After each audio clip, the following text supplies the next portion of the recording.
Muito bem, pessoal, sejam todos bem-vindos ao podcast Papo de Redação, de volta aqui ao nosso estúdio, na nossa redação aqui da Folha de Boa Vista. Muito obrigado pela sua companhia mais uma vez. Aqui quem fala é o Lucas Luquezzi e desejar aqui que você participe conosco enviando seu comentário para as nossas redes sociais aí no YouTube, né?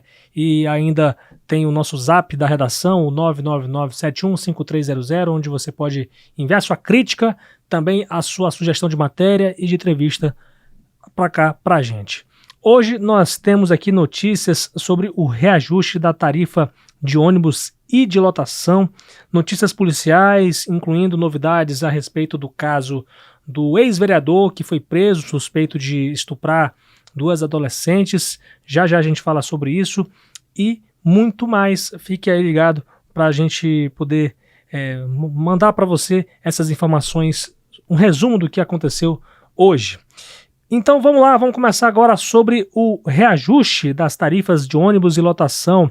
É que os conselhos municipais da cidade e de transportes coletivos urbanos de Boa Vista aprovaram por unanimidade o reajuste das tarifas de ônibus e de táxi lotação para 2024. Essa recomendação agora segue para o prefeito Arthur Henrique. E a tarifa vai passar, se o Arthur porventura confirmar essa alteração, a tarifa vai passar de R$ 5,00 para R$ 5,50 ao usuário de ônibus e de R$ 6,00 para R$ 6,50 para os passageiros de táxi lotação. Os novos preços foram solicitados pela empresa Cidade de Boa Vista, que desde 2009 detém a concessão do transporte público aqui na capital, e pela CTL, a Cooperativa de Transporte de Passageiros de Táxi Lotação. Ambos citaram o aumento dos custos operacionais da frota, a queda do poder de compra, o tamanho das rotas acima da média nacional, a expansão urbana da cidade e a necessidade de melhorar os serviços. Agora, com base no cenário nacional do setor, especialmente o do transporte público, o relator dessa proposta de reajuste, o conselheiro da cidade, Ricardo Matos, avaliou que o novo valor é necessário para que o serviço não chegue a um colapso. Atualmente, Boa Vista possui uma frota de 76 ônibus, com idade média de 8 anos e meio, que transporta em torno de 45 mil passageiros por mês em 19 linhas. Os cerca de 400 táxi lotação que existem na nossa capital percorrem as mesmas rotas desse transporte público. O Sindicato dos Taxistas de Roraima, o Sintaxi, por sua vez, opinou por manter o atual valor do táxi convencional, especialmente por causa da concorrência com os motoristas de aplicativo e os mototaxistas. Lembrando que a cidade tem aproximadamente 300 táxis convencionais em circulação. E aí você me pergunta a respeito um pouco mais sobre essa tarifa, né? Você sabe qual é o valor ideal que seria essa tarifa de transporte público, especialmente o de ônibus? Pois é que um estudo técnico da concessionária Cidade de Boa Vista concluiu que a tarifa ideal para manter o transporte público eficiente aqui em Boa Vista seria de R$ 8,82. Então, assim, hoje a tarifa é de R$ 5,00 e precisaria aí ter um reajuste de R$ 3,82, quase R$ 9,00. Então essa seria a tarifa ideal, mas a EMU, por sua vez, que é a empresa de desenvolvimento urbano e habitacional, entende que esse valor não pode ser repassado ao usuário, especialmente o de baixa renda, e sugeriu que o município identifique outras formas de financiamento dessa operação. O conselheiro da cidade, Ricardo Matos, defende que Boa Vista crie um subsídio para complementar os custos da concessionária, a exemplo do que acontece em 117 cidades brasileiras atualmente, né? Lembrando que hoje a empresa daqui de Boa Vista arca sozinha com os custos dos ônibus coletivos e cada um deles custa quase R$ 39 mil por mês.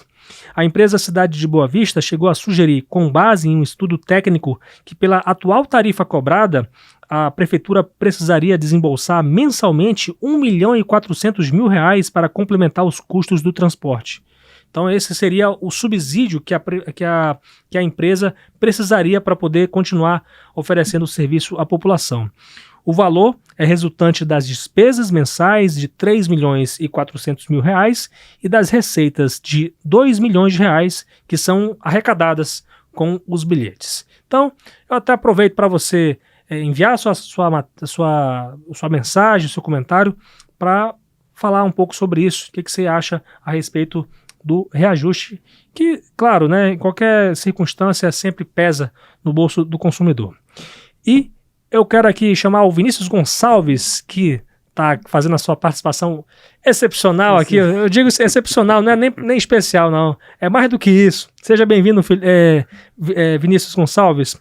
Quero que você fale aí sobre a prisão de garimpeiros venezuelanos que foram detidos por indígenas, né? Foram mobilizados aí até chegar a Polícia Federal lá na região da Terra Yanomami. Fala pra gente como é que foi isso. Pois é, Lucas, primeiramente boa tarde, boa noite para quem nos escuta, bom dia também para quem nos escuta nos serviços de streaming, aqui também na Rádio Folha. Pois é, a Polícia Federal prendeu ontem, né, 2 venezuelanos, né, foram apontados por indígenas como garimpeiros que invadiram o território Yanomami.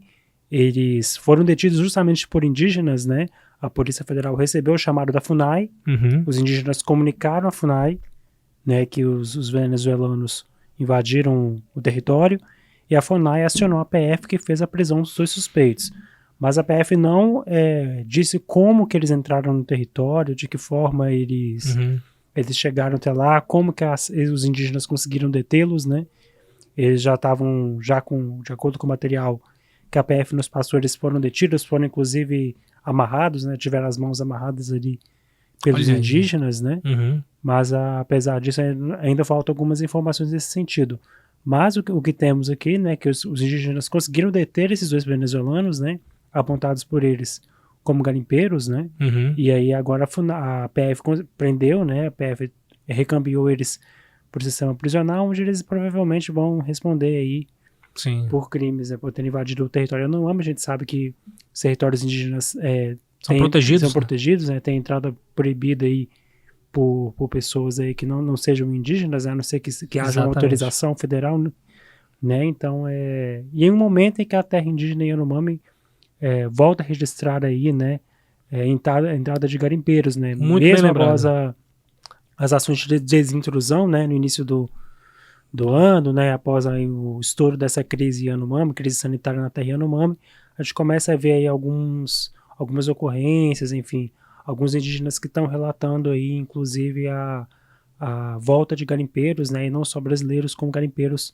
venezuelanos ao território. É o que a gente, na verdade, esperava, né, Vinícius? Porque muito se falava, muito se defendia, especialmente pelas entidades indígenas, as pessoas que defendem a causa Yanomami, dos indígenas no modo geral, da proteção da nossa floresta, que eu particularmente eu acho que isso demonstra, né, enfraquecimento dessas ações, né, de desintrusão, e assim, já era esperado realmente que houvesse esse recrudescimento, essa volta desses garimpeiros para a terra indígena Yanomami. Inclusive, eu acho que muitos não saíram ainda, né, estão lá escondidos, num território que é maior do que Portugal, para ter uma ideia. Então é muito trabalho para o Estado brasileiro, para o próprio Estado brasileiro, lidar com uma situação como essa.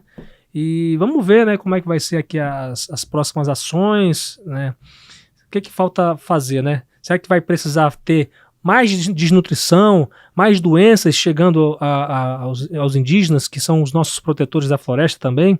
Enfim, fica aqui a provocação e esperar que nas nossas autoridades federais possam, de forma alguma, não possam fechar os olhos para essa questão que é muito importante, porque isso corresponde às nossas maiores riquezas, que são essenciais aí à nossa sobrevivência. Claro que o território Yanomami é um território riquíssimo, como, infelizmente, da pior forma possível, estão extraindo ouro de uma forma tão devastadora para a nossa natureza. E, enfim, gente, são danos assim inimagináveis, incalculáveis para a gente como um todo. Valeu, Vinícius, pela participação aqui. Até a próxima. Até a próxima, Lucas. Bem, gente, temos aqui novidades a respeito daquele ex-vereador que foi preso ontem aqui em Boa Vista, suspeito de estuprar 2 meninas de 13 e de 16 anos. Dina Vieira, assim como ontem estava aqui falando com a gente sobre isso.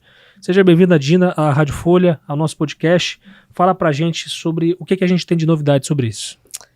Hoje a gente recebeu a informação, né, de que na audiência de custódia aí o ex-vereador teve a prisão preventiva decretada, né, então ele já está no sistema prisional, né, como a gente disse ontem, ele já responde por um crime parecido, né, no Maranhão, então talvez isso tenha aí feito com que o juiz, né, Sim. decretasse a prisão, né, Sim. Não é a primeira vez, não é réu primário, então, né, para quem não lembra, esse caso, né, foi registrado anteontem, né, ontem a gente noticiou, ele teria levado as meninas aí para um motel e lá embebedou as meninas e teria aí praticado, né, o estupro contra as duas. Então, ele agora já está no sistema prisional, né, e a gente vai ficar acompanhando aí esse caso para ver, né, se ele vai ser posto em liberdade, o que vai acontecer.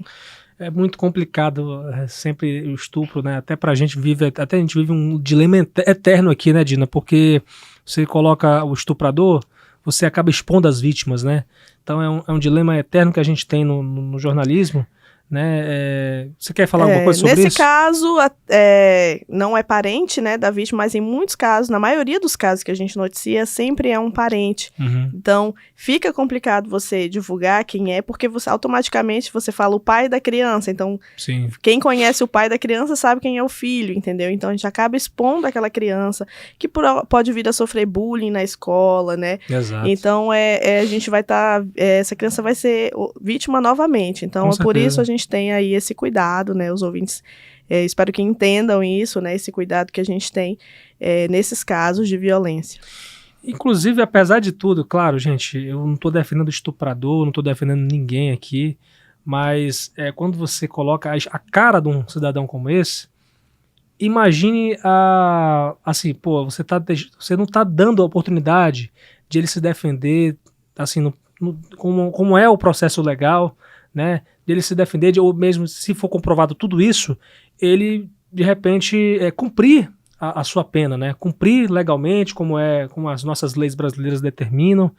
Então, assim, você colocar um cara desse, como eu passei 3 meses no curso de Direito, eu aprendi muito bem, porque você, veja bem, muitas das vezes as pessoas elas são julgadas pela sociedade, né? A moral da sociedade ninguém controla, porque cada um tem uma reação, né? É verdade. Na justiça você, evidentemente, tem os parâmetros legais e tudo mais, mas quando uma imagem dessa vai para a sociedade, de modo geral, você não consegue controlar a ira, né? Exatamente, a ira. Claro, é um assunto, uma coisa repugnante. Teve um caso, acho que, né, que representa bem isso, que acho que foi em São Paulo, né, que divulgaram uma fake news com o rosto de uma mulher, de que ela seria uma sequestradora de crianças, e ela acabou sendo linchada, né, morreu por conta de uma fake news, né, foi ali sim. espancada até a morte, então é bastante delicado. Hoje até mesmo as polícias tomam esse cuidado, né? A Polícia Civil não divulga. As próprias polícias não fazem isso. Não divulgam, né? Sim. Então, assim, quando a Justiça divulga, quando o Ministério Público divulga, a gente tem aí o respaldo para divulgar também, né? Mas agora a gente chegar e divulgar aí fica complicado pra gente. É complicado. Mas tá certo, Dina, tem outro assunto aqui que eu quero que você coloque em pauta, sobre como é que tá aquele rapaz que ele foi vítima de um acidente entre motocicleta e um caminhão, né, de bebidas. Como é que tá a situação dele? Ele estava internado no HGR? Como é que tá? Esse acidente aconteceu na segunda-feira, logo pela manhã, né, uma motocicleta com 2 rapazes aí acabou colidindo em um veículo de bebidas, um transporte da Coca-Cola, e eles ficaram muito graves, a nossa equipe esteve lá no local no dia, né, então constatou aí que eles estavam bastante graves, foram para o HGR, e hoje, né, o Herbert Silva Santos, de 22 anos, ele não resistiu, ele estava na UTI, não resistiu aos ferimentos, e morreu, né, então o velório dele vai iniciar hoje por volta das 8 horas da noite, ali no bairro Buritis. Então, um jovem que perdeu a vida aí em mais um acidente de trânsito, a gente que vem sempre batendo nessa tecla aqui do acidente de trânsito, né, e dessa vez aí a gente acompanhou o caso, né, a gente estava torcendo, né, para que se recuperasse bem, mas o Herbert, ele veio a falecer hoje logo cedo. É uma pena. Inclusive, Dina, aproveitando a tua presença aqui, a gente tem informações atualizadas sobre o acidente que matou um motociclista na madrugada de hoje, no interior de Roraima. Para você que ligou agora no rádio e está um pouco por fora até, esse rapaz que não teve a identidade revelada caiu no quilômetro 163 da rodovia federal BR-174 em Rorainópolis, no sul do estado.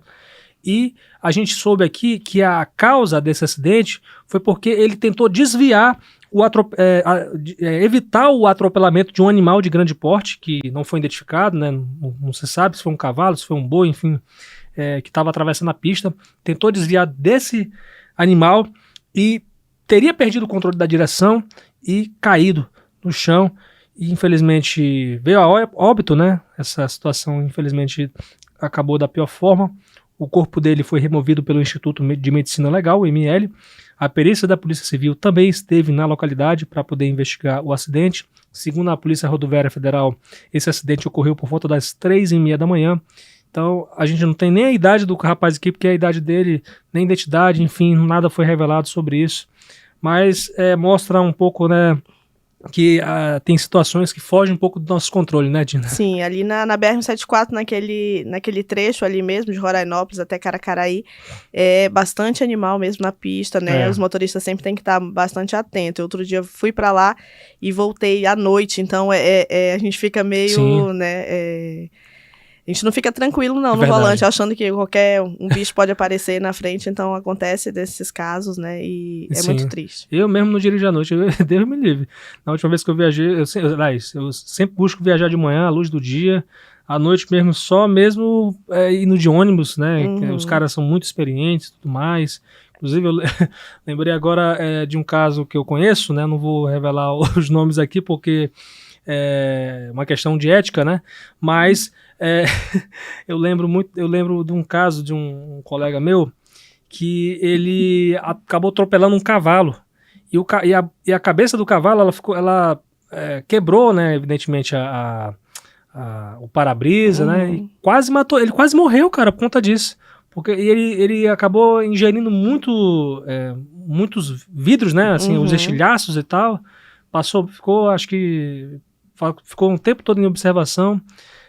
Lamentável para o cavalo, né, que o cavalo acabou morrendo, né, mas fica aí o alerta para as pessoas, os donos desses animais, para que, ainda mais numa BR, uma rodovia federal, é muito importante esse cuidado, essa atenção redobrada aí, porque animais, eles são irracionais, né, então reforça a cerquinha aí e evita com que essas pessoas morram por conta desses animais que são irracionais e acabam atravessando a pista.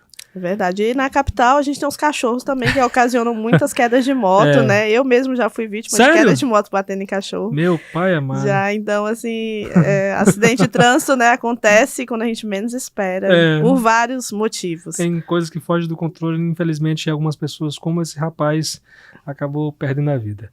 Obrigado, Dina, pela reflexão e a participação aqui no nosso podcast. Obrigada, até a próxima.